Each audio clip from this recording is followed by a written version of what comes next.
What is up, guys? I'm back again doing a different kind of review than I've ever done. I'm not working off a script. This is more just going to be a straight sort of conversational thing talking about Rogue One. This is my non spoiler review. Um, I'm doing this video in this sort of way because there's so much I want to talk about that I can't get into without going to spoilers. So when I do my spoiler review in a couple of weeks, that's when I'll do like there's not going to be any pictures in this. There's not, this is really just going to be my impressions of the movie in a non spoiler way. So here we go, my review of Rogue One, a Star Wars story. I thought this movie was fantastic.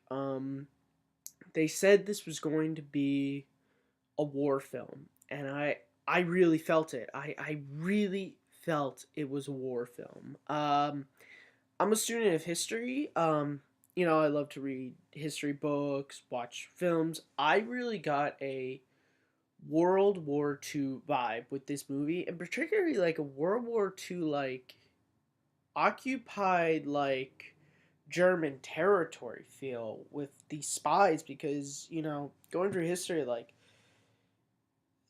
the things that these Allied spies did in World War II were kind of ruthless, but it was all for, like, the cause of, you know, stopping the Nazis. And I really got that feel in this movie. It was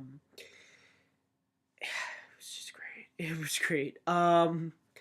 Let's see, I want to talk about the character. Jyn Erso was my favorite character, not just because it was Felicity Jones. I thought she had a really great arc. I like how she went through a change, and there's things that happen to her over the course of the film that you really sort of see. It's very similar to like a Luke Skywalker in the original Star Wars, or Rey in Force Awakens, where it's these characters where you see these important points that happen in the story that change them. I thought Cassian, I thought he had a really great story. You really have to start getting into spoilery territory to really talk about him. Krennic, I thought Krennic was great. I put him on my list of like top 5 villains, and he's great because he's such a classic Star Wars villain. Where like the classic Star Wars villains I'm talking about, like the original trilogy, is all those characters have all the villains have kind of the same story in that like they all have power of some kind, and they don't want to lose that power, and they will do whatever they have to maintain that power. In this movie, that's Krennic. He has this power, and someone is trying to challenge him on that power, and he will be as ruthless as he can be to ensure that he keeps that power. K2SO, I didn't know how this was going to work. I know Alan Tudyk. I've watched Firefly. I thought he's a really good actor, really good comedian. I didn't know how they were going to use him. They used him perfectly. Did the humor of K2SO did not feel like Jar Jar Binks. Like Jar Jar Binks in the prequels, like his humor was so forced. Like they were like, we really need a funny moment, so here's Jar Jar to step and poop. K2SO, it felt more natural humor. I forget the name of the pilot, but it's Riz Ahmed plays him. I liked him. I Out of all of the new characters, he had the least. Like he had a story arc, but it was just he needed a little bit more.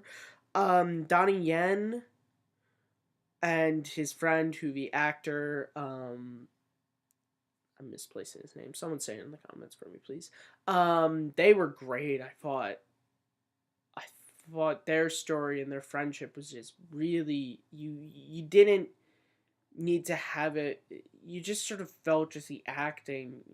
You just felt that these guys were friends, really close friends. I thought the effects in this movie were amazing. I think, and this is stuff I want to get into spoiler territory, but the things they did with visual effects, particularly with people, I mean, it was just fantastic, and it was really just, I tell you, it was just fantastic.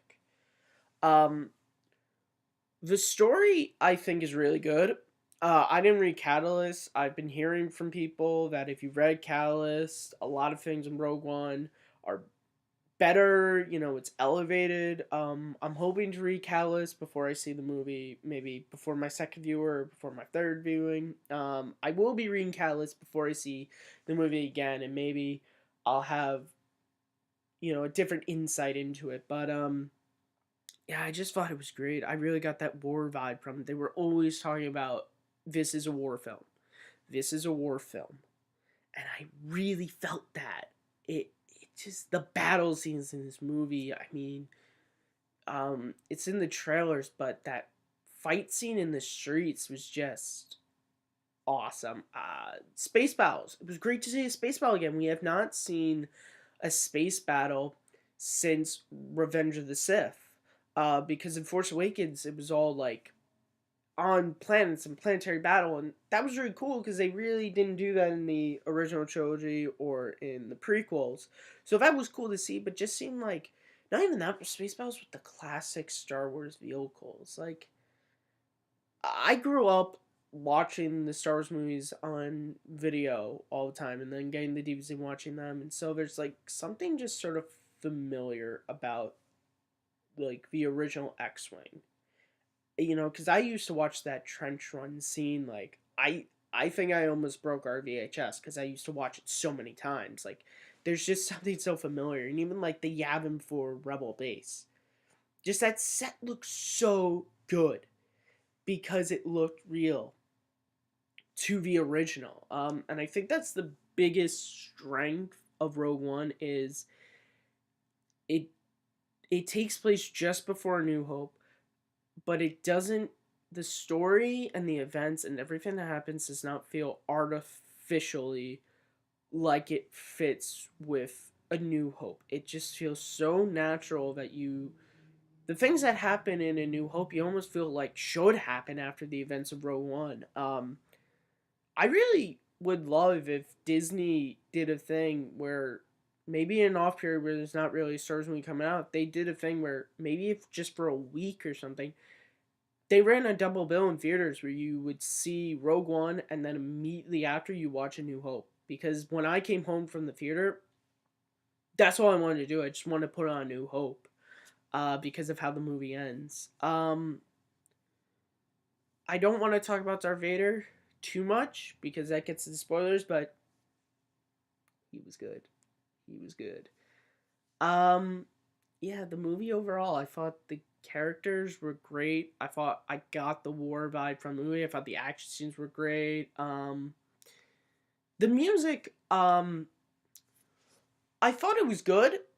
It's not as good as the Force Awakens score. I could say that. I wouldn't say it is the strongest of the Star Wars scores, but I did like it. It's definitely, I'm gonna definitely be picking up the score when it comes out on CD. So yeah, so those are my unscripted thirst thoughts after seeing the movie last night on Rogue One, non-spoilery.